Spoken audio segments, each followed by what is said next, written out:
Hello and welcome back to Out of Spec. I can't believe I just did that voice. Hey, welcome back to Out of Spec Testing. Today I have the 2026 Chevrolet Silverado EV Trail Boss Max Battery, Max Pack, Max Range. I think that's what it's called. That's a lot of syllables and a lot of kilowatt hours, and we're gonna see if it'll do a lot of miles on our 70-mile-an-hour range test.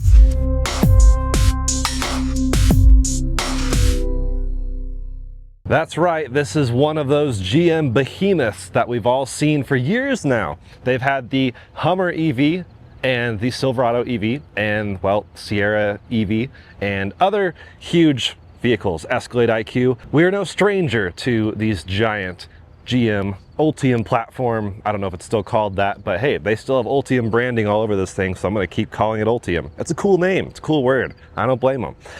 I'm charging here to 100% state of charge, and we're gonna see what this does at highway speed. Now it's relatively low highway speed, 70 miles an hour, and that's just because, well, it's the exact speed we test every vehicle possible on to see what it does at 70. Yes, a lot of people do drive faster, and well, that's why we have our 10% challenge to kind of emulate a more realistic road trip scenario, driving 80 miles an hour and then charging 15 minutes, then driving 80 miles an hour to see what that does. I've already done that with this thing, go check that out. But today's video is to see what it does at 70 miles an hour. And it's always interesting and impressive to see if it'll match EPA. What is the EPA range? Well, it's 478 miles, which is monstrous. We've seen earlier Chevy Silverados, we've tested them, we've tested the work truck, and we've tested the LT variant, and we've also tested the RST. And those all have various range capacities and also battery capacities. But this Trail Boss is what I would say is the top of the lineup right now. The RST is discontinued, no more 24-inch wheels, no more air suspension, but I think this is the best Silverado EV to buy. In fact, me and Colton did a whole video on why that is, but in a synopsis, this is a 2-inch lift, spring suspension, really nicely damped, really comfortable, big old 35-inch tires on 18-inch wheels, so very comfortable ride because of the sidewall.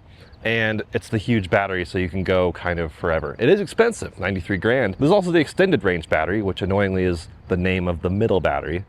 I just feel like extended would tell people that it goes further, but hey, I guess it goes further to the standard range. This one only comes with the middle or top battery. No way to get Trail Boss in the standard battery. That's work truck or LT trim material. And the LT trim, you can get 22-inch wheels, so still big wheels with like aero cover stuff. Looks cool. Ryan's tested the LT with the middle battery, the extended range battery, and this range test before. But yes, I am testing top spec, top of the line Trail Boss. A lot of money, a lot of kilowatt hours. Being the max range spec, this is over 200 kilowatt hours usable. The extended range is like 180-ish, and then the standard range is, I don't know exactly, 130 or 140, something like that, which is still bigger than the Cybertruck, which is funny. But yes, this should go a long ways. I'm curious to see how close we get to EPA range. Either way, it's gonna be a long day, an exhausting day. I'm starting here in Johnstown at the Buc-ee's, which is just a little south of where we usually start the range test, but I'm trying to move them a little bit south, partially because I live further south, but also this Buc-ee's is a great place to start and do charging. We do charging tests here. We've done 10% challenges here. These are Magic Dock Tesla superchargers, V3 dispensers, V3 cabinets.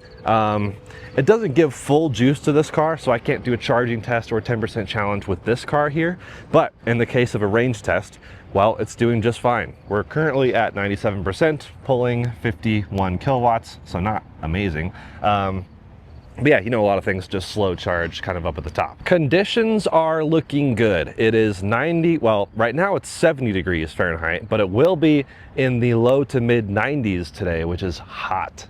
So yeah, we'll see how hard the AC actually is kicking on this range test. Conveniently, the truck does tell me a readout of how much energy is used for powertrain versus climate control, so we can actually kind of look at that stat at the end and see exactly how much maybe theoretically range we could have gotten on a very perfect day. But batteries tend to do pretty well in the warm. Ryan did a test with the LT extended range in the cold. It did pretty well, like 1.7, I think it was, miles per kilowatt hour. Tom Logney, our friend over in State of Charge, had recently done an RST, the 2024 model, and that one did like 440 miles, which is its exact EPA range. That was like perfect conditions. Utterly perfect conditions. We might see a little bit of wind today, but otherwise looking pretty good. So hopefully we can get as close as possible to the EPA range. As far as truck conditions, well, we always DC fast charge before this to get the battery nice and warm, so there's no battery heating needed. We will be running the climate control between 68 and 72, and that's going to be hopefully cool enough. It's a GM product, so climate control is intense on these. The AC rips, so I'm guessing that'll be just fine. Tire pressures are all set to the manufacturer recommended, and we'll be driving in the most eco mode possible, which there is no eco mode on this, but it's just kind of driving in standard mode. Doesn't really make a difference. And there's also an eco climate control. So that should still be, even with eco climate and also staying within that climate range we always use, I'm sure I'll be fine. This is equipped with the glass roof, which will cause maybe some heat loss or heat gain, I guess. The sun will be glaring down through the glass roof, most likely heating the cabin just a bit. And it does have the tonneau cover, which should help a bit.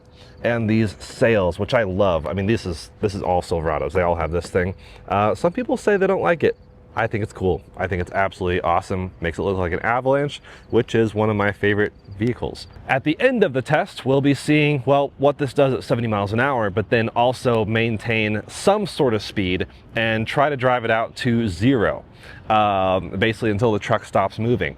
My friend Dan will be there at the end to rescue me with his Cybertruck. We'll charge it off the Cybertruck's NEMA 1450 with the included EVSE, conveniently. Only 32 amps, which is crazy. I think this has an 80 amp onboard charger, so it will do 19 kilowatts. That's included with the max range battery, optional with the extended range. It's too bad they don't include an EVSE that does more than 32 amps, but hey, I'll take it. It's better than nothing. And then we'll kind of limp back here to Buc-ee's at the end, give you a full final thoughts. But I'm excited, but also like dreading this. It's gonna be a long day. But hey, I did survive a lucid range test, so I've technically gone further. All right, as usual, we will run climate control, which does affect charging on GM vehicles, although what I've gathered is not quite as much as it used to, which is nice.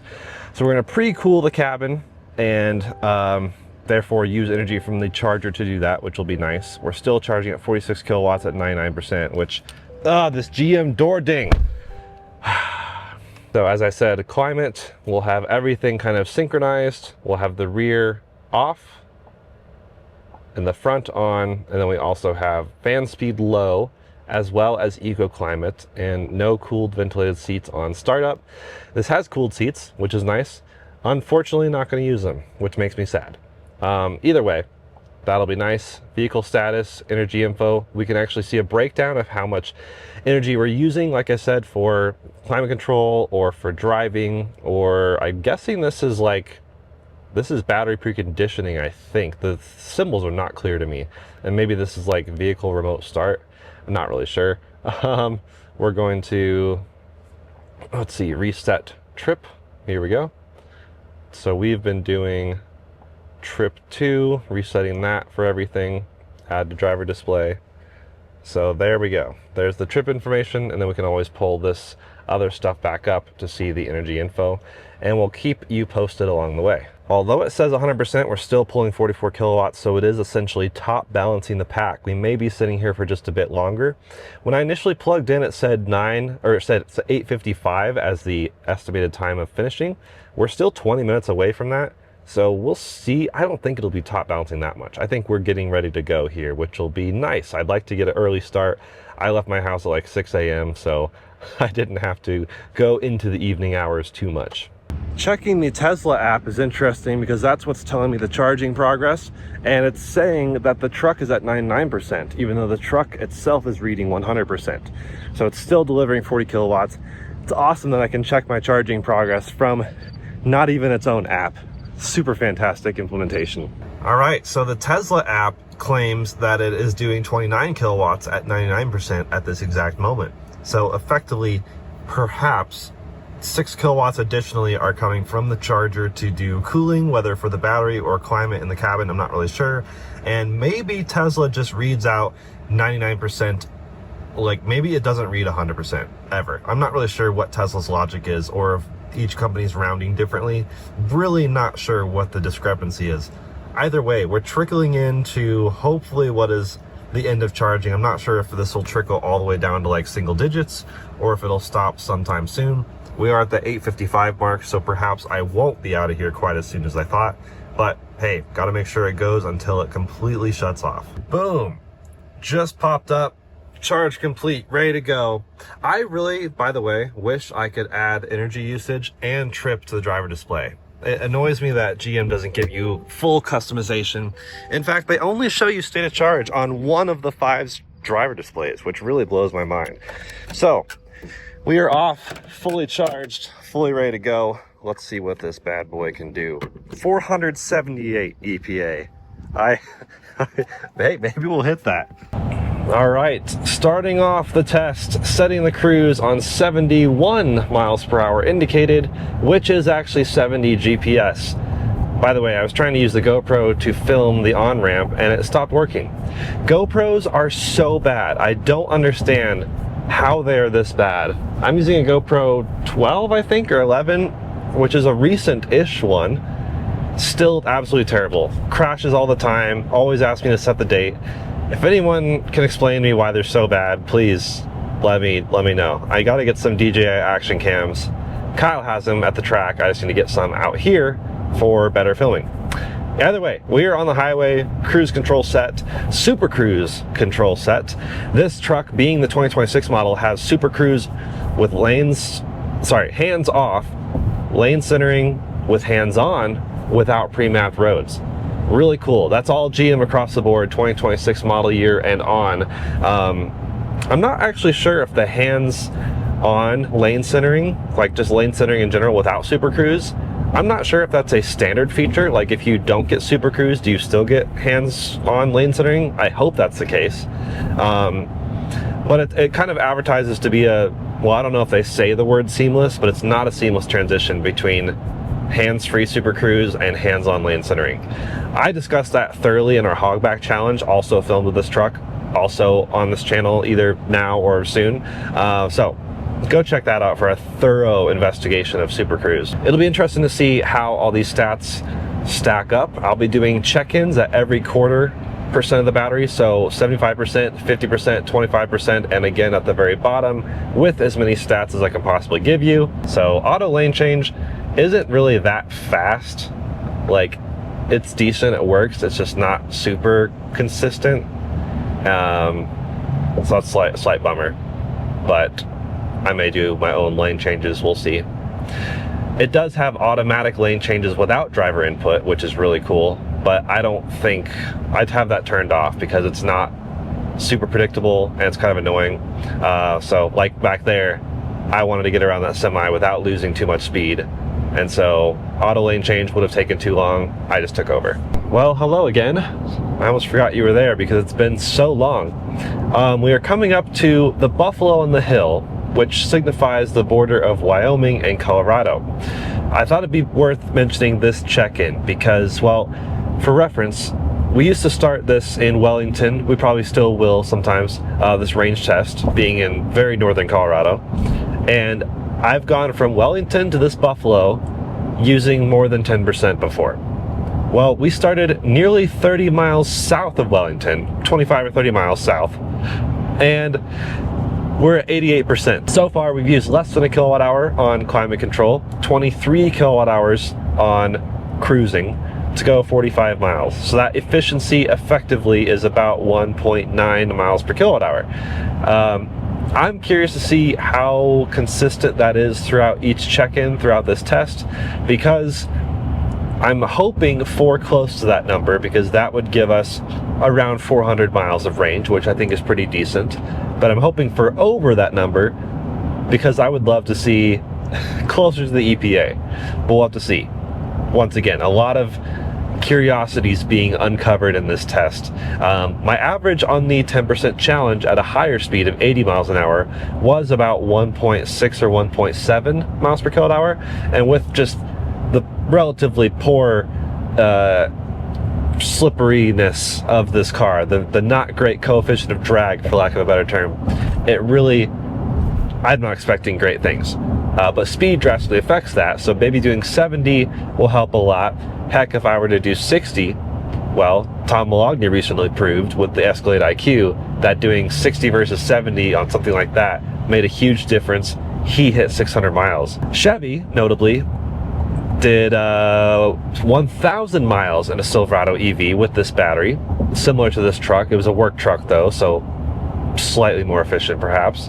But they were doing 20 miles an hour, 25 miles an hour, similar heat to today, 95 degrees, 90 degrees, but no AC and zero speed basically. So no wonder they reached 1,000 miles. Really low speed means you can just drive forever. So this will be interesting, and then with this data perhaps you can extrapolate just how far you can possibly go around the city, which is forever is what it feels like. All right, 55 miles in, making the interchange onto 80 going east into, well, still Wyoming, but then Nebraska. Basically Super Cruise back there gave up. It wanted to switch to lane centering, and you can't really do Super Cruise through this, but then once I get onto 80, Super Cruise should enable itself again. Very cool that they have a fallback system now onto lane centering. You just have to put your hands on the wheel in time. This thing will flash red to warn you of that. But yeah, it's not seamless. Super Cruise basically kicks off, you slow down, and then lane centering kicks in, and then you speed back up, all while cruise control's set. So it's just kind of a weird, awkward handoff. It feels kind of not planned. Like it feels like an afterthought. So I'm hoping they're still programming it, tweaking it, hoping to see Super Cruise improve, because it hasn't really done that well in our hogback tests. Like, it's a pretty good system, but around curves, it really does struggle. Lane changes, automatic lane changes, really struggle when there's any sort of curve in the road. So hopefully that just is tuning improvements to come with time. We'll see. But right now, yeah, no Super Cruise here. We're on a major highway. It is lane centering. It just keeps telling me. It's very picky with the lane centering, by the way. Like, you know, Kia, Hyundai, Genesis, you can leave your hands off the steering wheel for like 20 seconds sometimes and it'll be fine. This one's like 4 seconds, 5 seconds, and then it shakes your seat, throws a big red thing in the heads-up display, so it's very aggressive, telling you to keep your hand on the wheel. So you may as well just keep your hand on the wheel, which you should do anyways, but like, it's so sensitive. At least it's a capacitive wheel though. That's really nice. You don't have to keep putting torque into the steering wheel. That really helps. If it asks me to touch the wheel and I give it torque, oh, so it won't sense torque. It only senses capacitive.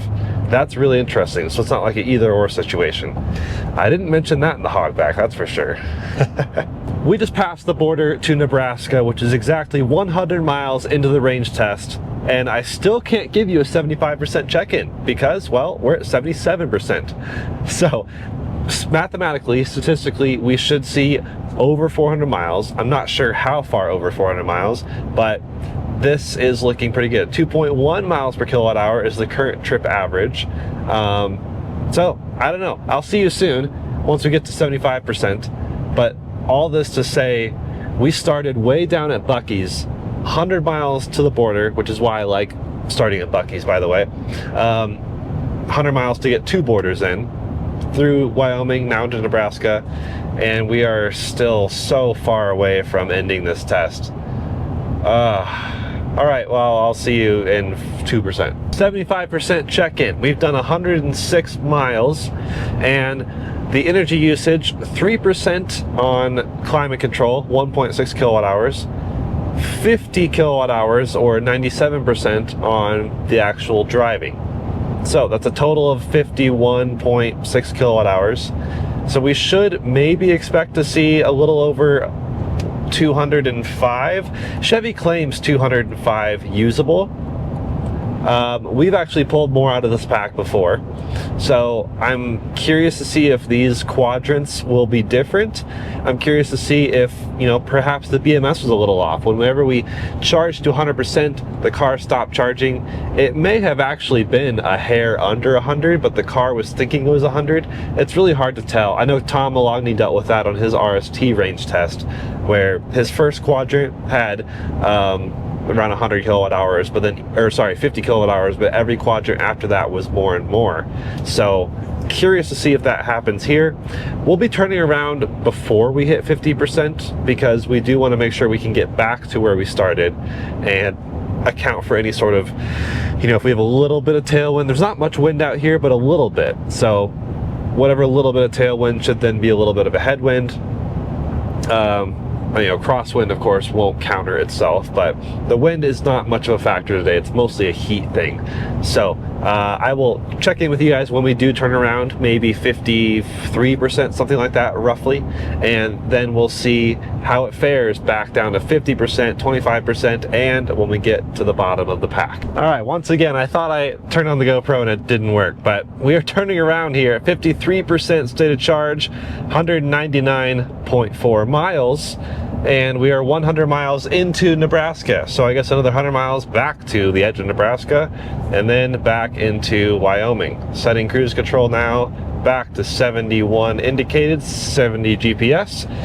Let's check on the stats, shall we? 2% on climate. So 2.3 kilowatt hours thus far, 94.2 kilowatt hours on vehicle stuff.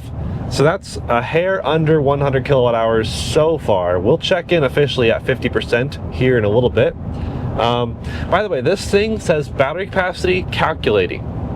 All it says is when your battery is new, calculating will display while the capacity is determined. So I guess you'll just never see it until it's not new. And I don't know at what point that is. Oh, phantom brake. Total phantom brake by Super Cruise here.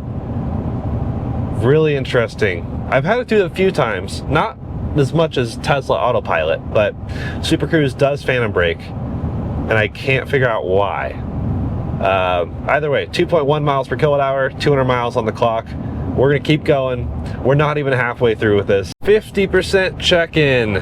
We have done 100 kilowatt hours of driving, 2.4 kilowatt hours of climate, so that hasn't changed much. So 102.5 kilowatt hours total, which means we're on track for exactly 205, which is what GM claims is usable. We'll see if the discharge curve is linear. That's one factor that we're just not sure about. But we've done 212 miles, 211 when I started this recording, at 2.1 miles per kilowatt hour. So math, I don't know, roughly 420 miles is what we could be on track for, depending on things.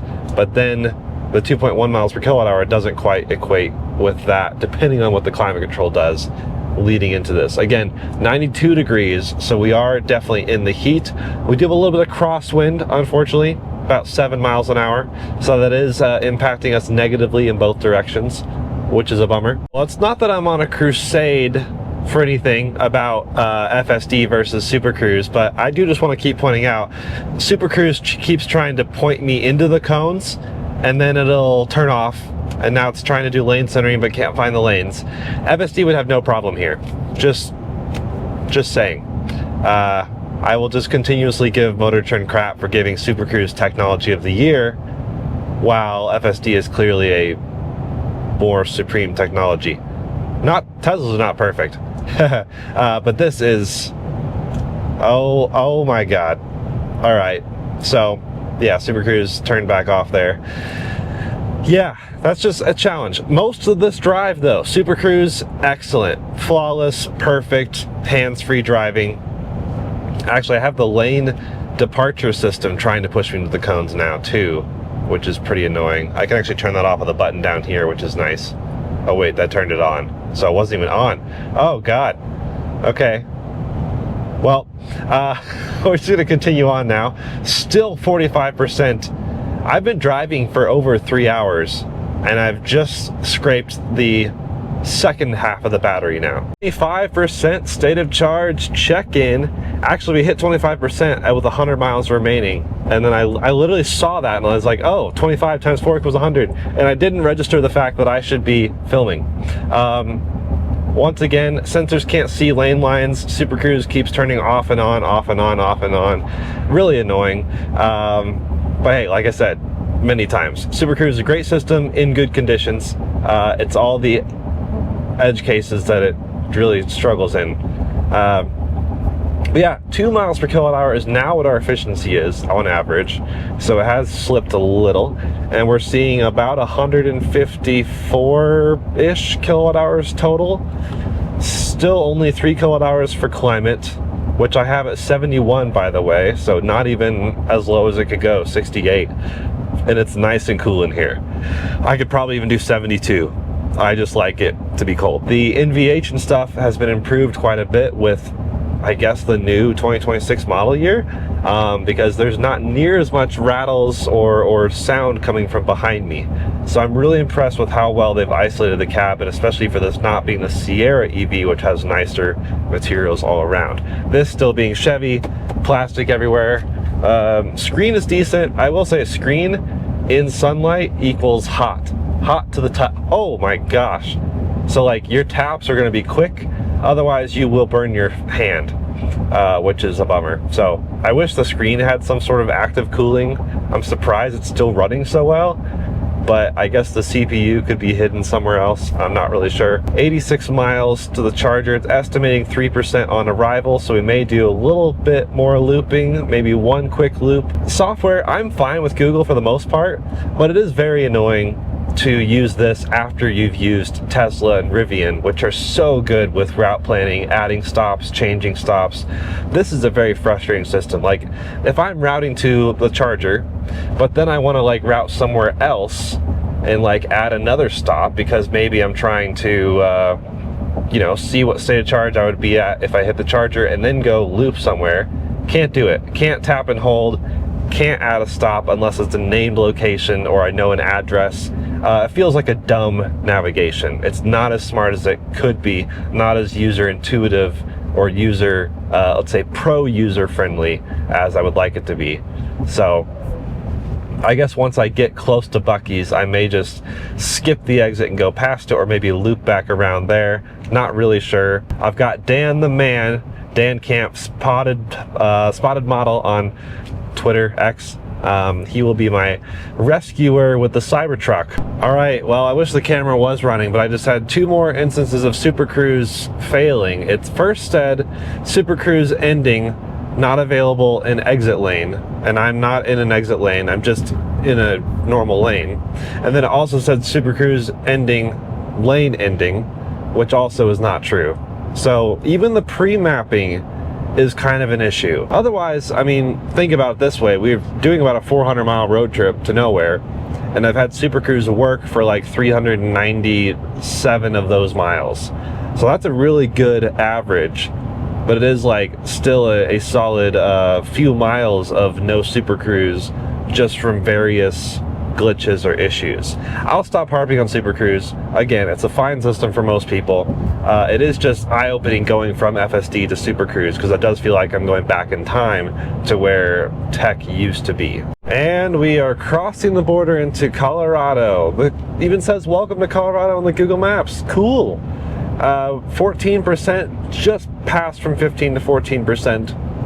Still tracking at 2 miles per kilowatt hour, which would check out to just a little over 200 miles, or 400 miles. I'm curious to see what our efficiency ends up being with these stats, because I know past times testing this battery pack, we have pulled like 215 kilowatt hours out of it, but I'm really curious if this will be any different. No idea.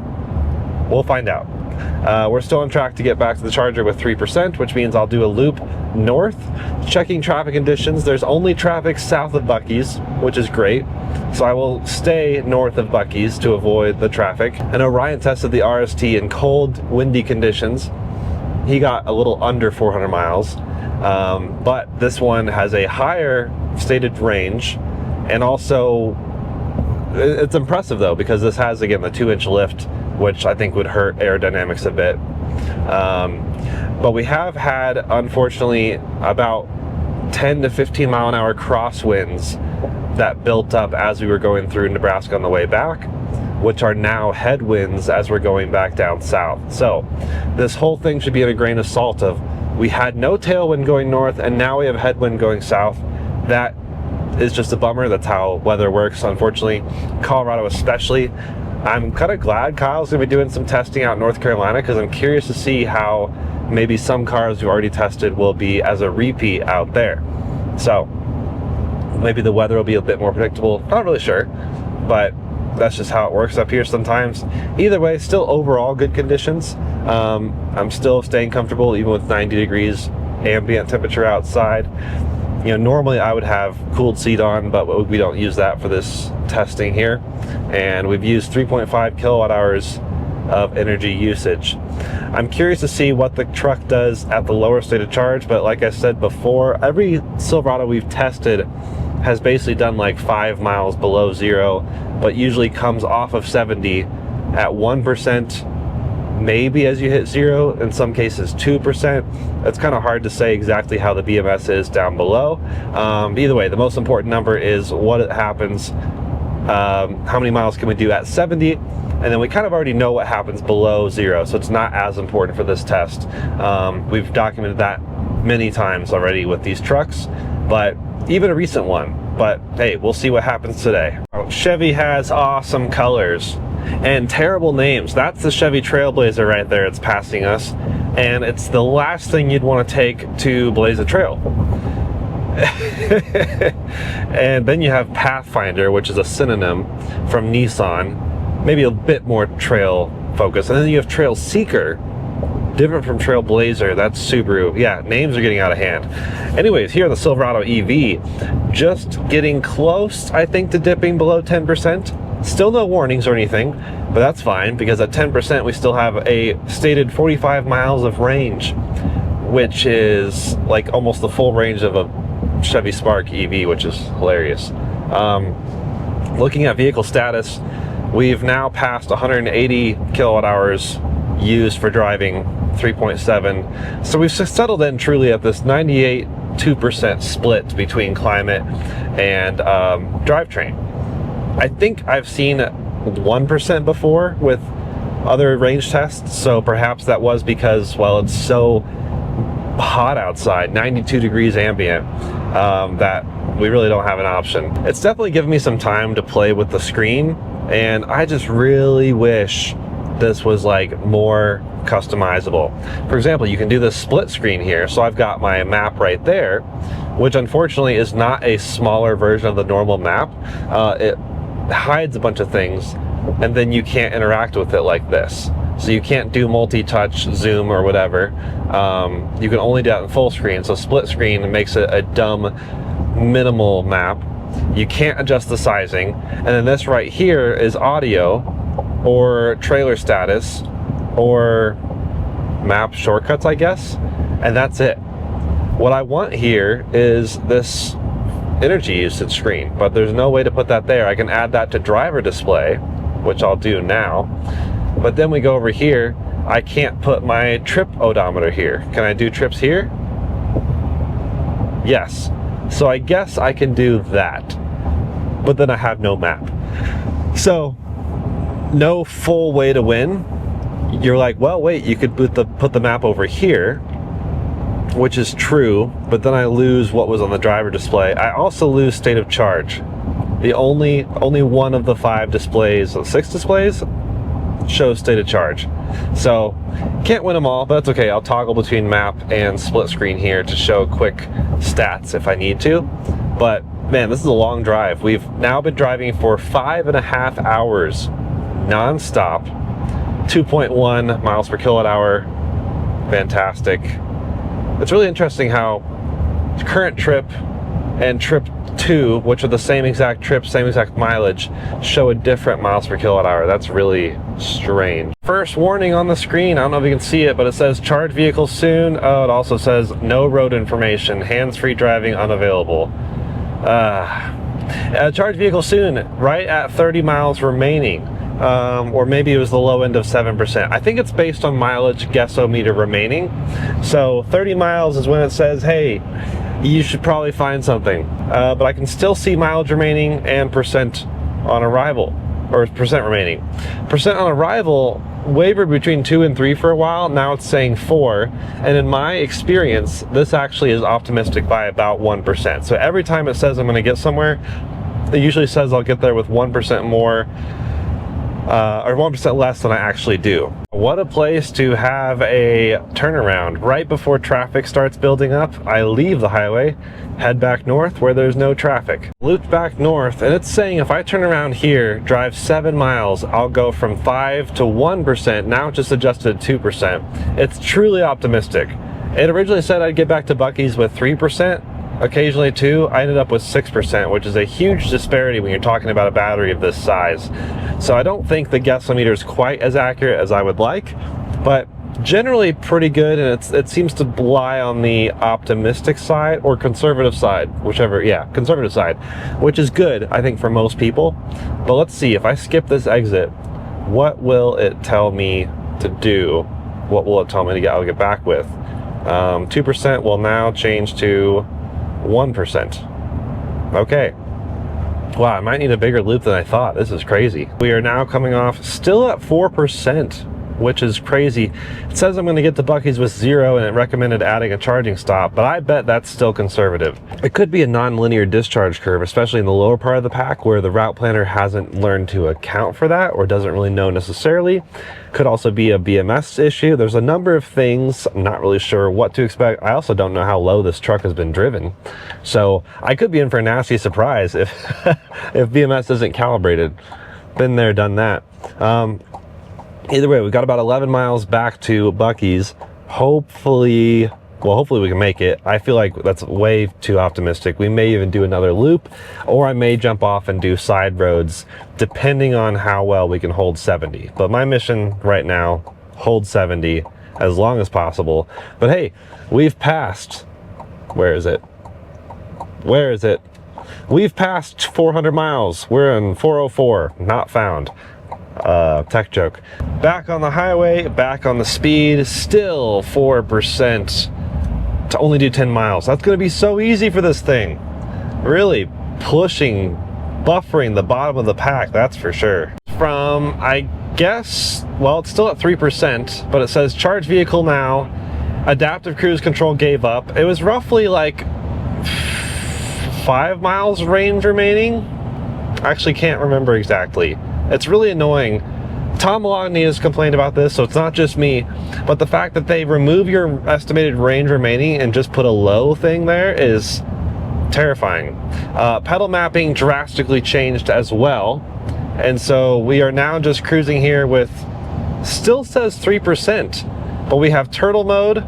We're still maintaining 70 miles an hour, and now it's saying 1% arrival at Buc-ee's. So possibly I could do one more quick loop.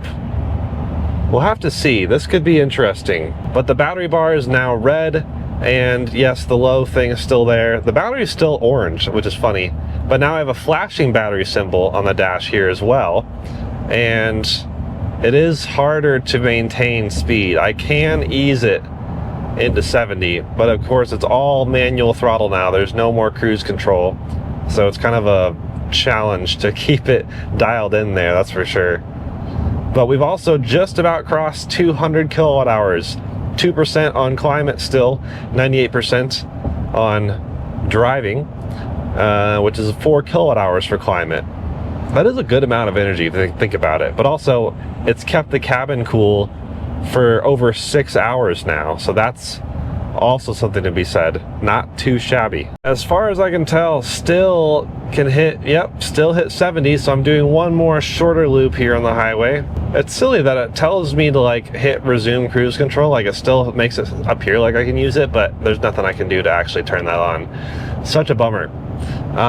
So one more quick loop here, recenter, that'll add about 4 miles, and as far as I can tell, still enough juice to keep going. It's just funny that I've added like 20 miles since it said I'd get to Buc-ee's at 2%, and it still says 2% on the car.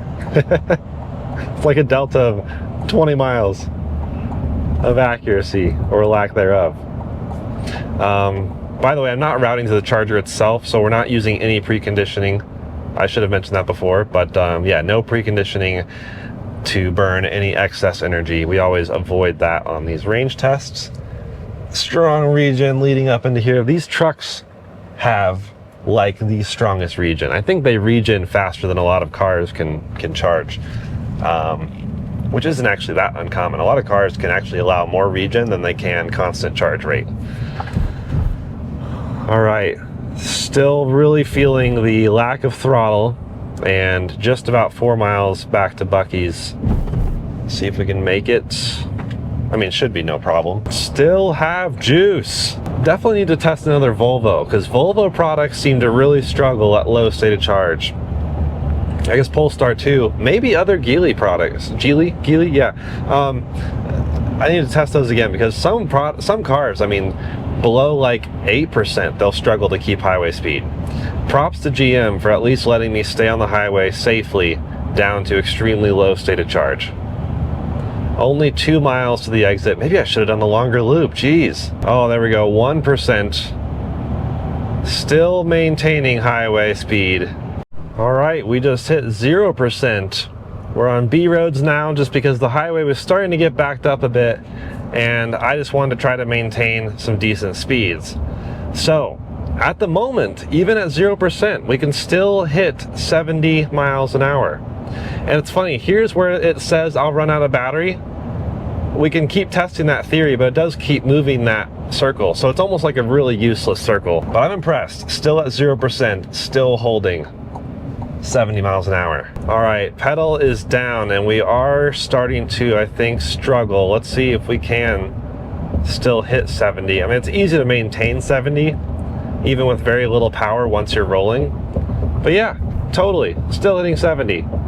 Crazy. We're still kicking. I wish it told me how many miles of range I had. Hey Google, how many miles of range do I have remaining? Sorry, I don't understand. Well, Google can't tell me. Dan has found me, and he is following just in case I die. He's like, what the heck, man? This thing won't die. I'm still driving. We've done over 440 miles, and the percentage, or the kilowatt hours of energy usage doesn't seem to want to go over 200. You know, I'm driving, I'm hitting 71. Every time I get up to a stop, the regen drastically reduces that, but then when I'm driving, it's like it's not actually counting up. It's super strange. It's just hovering at 199 like permanently. So I can't figure that out. It's telling me that like BMS must be really off somehow, which makes me worry that this is just going to suddenly die. I mean, I have Dan here to help me out if that happens, but so far I can't make heads or tails of why. Like, I feel like I must have burned 5 kilowatt hours since it's been sitting at like 199. At least, maybe 10. I don't know. I've been driving around for an hour since I originally got to Buc-ee's, just on B roads doing 71 miles an hour, and it just won't quit, which is cool. But also, man, I need a break. All right, folks, well, this range test went so long that the microphones I was using actually died. And for reference, those microphones last forever. But basically this clip, I'm just saying we can no longer maintain 70 miles an hour right as we crossed over 454 miles driven, which is crazy. I, again, was routing to Buc-ee's, and it was saying like 2% arrival after 400 miles. And so basically the last 2%, or at least what the truck thought was 2%, meant I could go an extra 50 plus miles. Totally crazy. Again, the BMS on this truck maybe was a bit off, really hard to say. It's still a mystery as to why the counter, the kilowatt hour counter for climate and driving functions was off. Like it wouldn't continue to count up for some reason. So not sure what that's all about. Either way, maybe it was a cap just saying that the truck would only use 205 kilowatt hours, but I'm here trying to find a space to pull off, and Dan's going to come rescue me safely off the side of the road, not in anybody's way, with his Cybertruck, his sick, modified Cybertruck. All right, everything is dead. Hopefully the front opens. Okay, that's good. I was like, just in case we got to jump the 12 volt. I don't want to be stranded. There's Dan to come to my rescue, and wow, well, we made it. And we had, I mean, once we got off 70, we had maybe like a mile before the truck just kind of shut off. So there's really not much once you get to the very bottom. I just wish I knew how much energy that was. because according to the truck, it was 205. All right, I think I saw green. That's flashing green. Hopefully we are charging. Yes, we are. Straight up to 6 kilowatts, holding steady. We've seen the actual Cybertrucks sometimes have issue charging certain cars, but as far as we can tell, it's mostly the Hyundai Kia stuff. But we are charging, and we don't need much. I mean, it's less than 3 miles back to Buc-ee's, but we just want to make sure we get enough so that we don't have to derate it all. Really How do you like your Cybertruck bed cover thing? loving it. I just ran to Vegas this weekend, 1,600 miles, and you can't even tell it's on. Wow. Do you notice any hit on efficiency? Like, literally none. Wow. I mean, it's a rounding error. Right, yeah. It's quiet, too. That's so cool. Yeah. Really dig it. Sweet. Well, thanks for rescuing me. Yeah, for sure. I'm glad we're not too far. 6-ish kilowatts, and Dan just pointed out that it says it'll be ready by 10:30 p.m. Thursday, which is over 2 days from now. Yeah. That's Tomorrow night. Yeah. Wait, is it tomorrow night? Tomorrow night. Oh yeah, it's Wednesday. I don't even know what day it is. Still, well over a day away to get full charge if we were to do, you know, level 2 charging this whole time. That's crazy.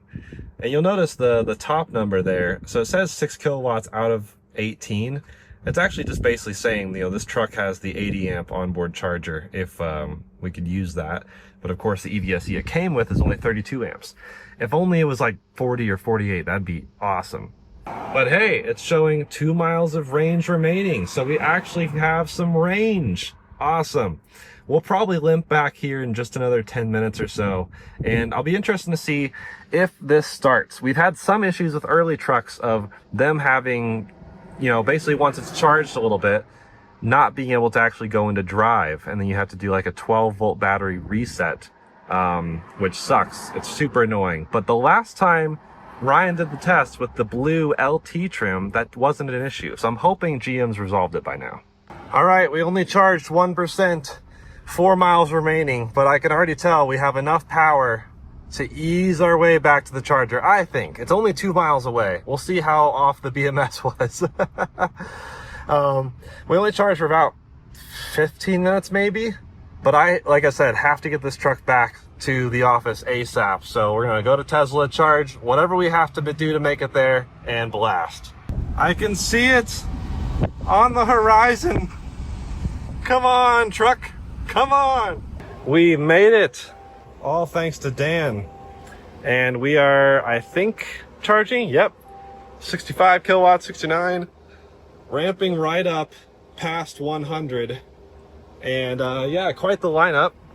We got a brand new EV6 over there, and an Aria, a few Teslas, Legacy Model S, very nice. And thanks for bringing the cable back. For sure. That was pretty easy. Not too bad. And no more 12-volt battery reset needed. So much better. I brought my 10 millimeter though, just in case. Just in case. But hey, GM has officially fixed it. The last one wasn't a fluke. We're all good now. So Cool. just going to charge and head back to Denver. Right, so wrapping up with our final thoughts amidst these fans and the superchargers and wind and everything. Apologies, but hey, here we are. It's hot. I'm not going to sit in the truck. I'm not going to run climate to risk charging being even worse. But hey, I always put something on X when I do a range test that says, what's everyone's guess? And well, Charles H, aka Mavic Magic, was right on the money. 454 miles, I guess 455 total, but like 454 is really where it came off 70 miles an hour. So that's what I'm giving the number to. Huge range. More than the RST's original estimate, but less than this EPA estimate. However, I think around town, mixed driving, you'd get 478, no problem. I'm still really impressed. That was 7 hours in between bathroom breaks, which I don't recommend. Basically as bad as Luce's test was. So yeah, it's more range than anyone really needs. Even with a trailer, you're talking, what, maybe half that, which means like 425 miles, or sorry, 225 miles. And that's still plenty between stops. So granted, that's assuming you charge full. No one's really charging full, but hey, I'm fine stopping every 2 hours with the trailer, or in this case, every 4 hours without a trailer, without even charging a full. It's so much range. Let me know what you guys thought though. Did it exceed your expectations? Did it meet them? Or did it underperform somehow? Do you still think we have cars that don't have enough range? Absolutely insane. I'm also still curious why the battery counter is broken. I have no idea why it wasn't counting up above 200 kilowatts. It's almost like the percentage was capped to be 205, which is what GM claims is usable. And so once it hit a total of 205, as climate climbed, the other stuff lowered. I don't know, total theory, but hey, another test in the books. Thanks for watching.